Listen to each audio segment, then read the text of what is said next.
Olá, alunos, aqui é o professor Luiz, professor de Química, e a gente vai falar sobre as propriedades coligativas. A gente estava estudando como é que um soluto não volátil vai afetar algumas propriedades dos líquidos, né? Então, a primeira propriedade que a gente está estudando é a tonoscopia, que no caso é a alteração da pressão de vapor, pressão máxima de vapor, de uma substância solvente pela adição de um soluto não volátil. Então, a tonoscopia vai alterar a pressão do líquido, pressão máxima do líquido, diminuindo esse valor, quando você adiciona um soluto não volátil, que é o caso do sal, quando você adiciona, que é uma substância não volátil, a água, que é o solvente. Essa adição vai provocar a diminuição da pressão máxima de vapor, tá? Automaticamente, quando você adiciona esse soluto, você altera também o ponto de ebulição dessa substância, vai aumentar. Então, a substância vai demorar mais para evaporar, tá? Então, a tonoscopia, resumindo o conceito, né, é uma propriedade que está totalmente relacionada com a ebulioscopia, que é a propriedade seguinte. Quando você adiciona uma substância não volátil, provoca a diminuição da pressão máxima de vapor. Com isso, as moléculas vão interagir, mas interagir de forma que ela não consiga entrar em ebulição, demore mais para entrar em ebulição. Então, assim, ela vai diminuir a pressão máxima de vapor.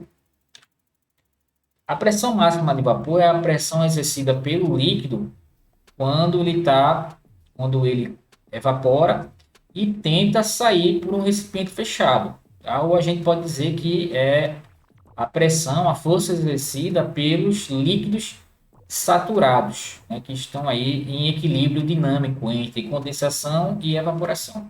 Essa pressão para poder evaporar é a pressão máxima de vapor.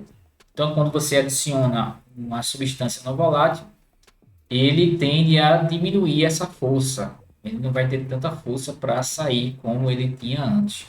Força por uma certa área, a gente sabe que é justamente a pressão. No caso aqui, é a pressão do líquido para poder se transformar em vapor. Algumas substâncias têm maior pressão de vapor, né, do que outras, e isso ocasiona a definição de volátil. Uma substância volátil é aquela que tem uma alta pressão de vapor, que é o caso do éter, do álcool. Essas duas substâncias, comparado com a água, são bem voláteis, assim como a acetona também.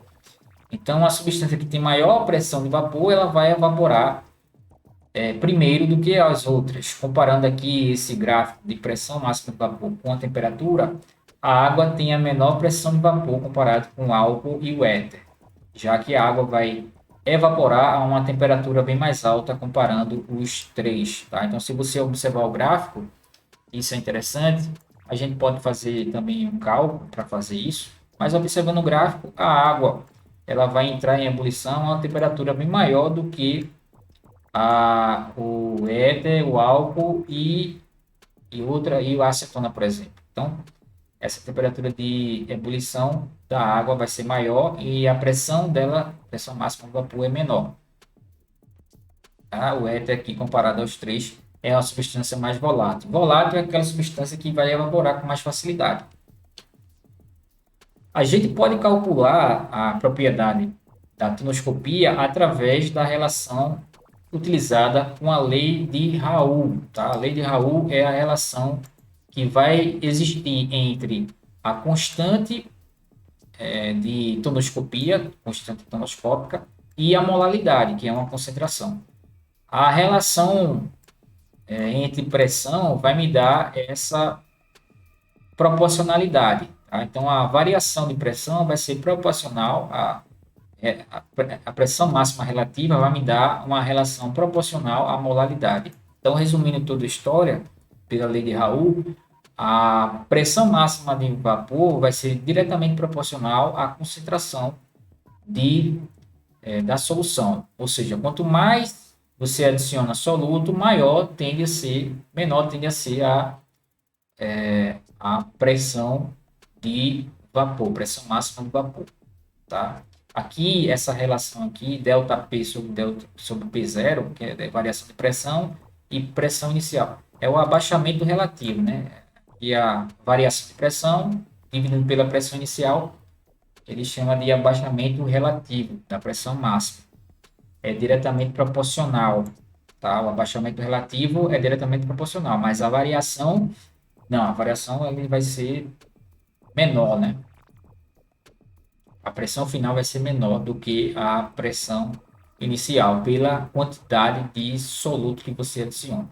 Se você expandir essa equação, você vai ter que a molaridade vai ser calculada assim e o KT vai depender do solvente, né? Vai depender da substância que você vai usar. Tá? Então, basicamente, a gente vai ter a parte conceitual da tonoscopia e como você encontrar esses valores através da lei de Raoult. Próxima aula, a gente volta para falar sobre ebullioscopia, que é a propriedade relacionada à tonoscopia.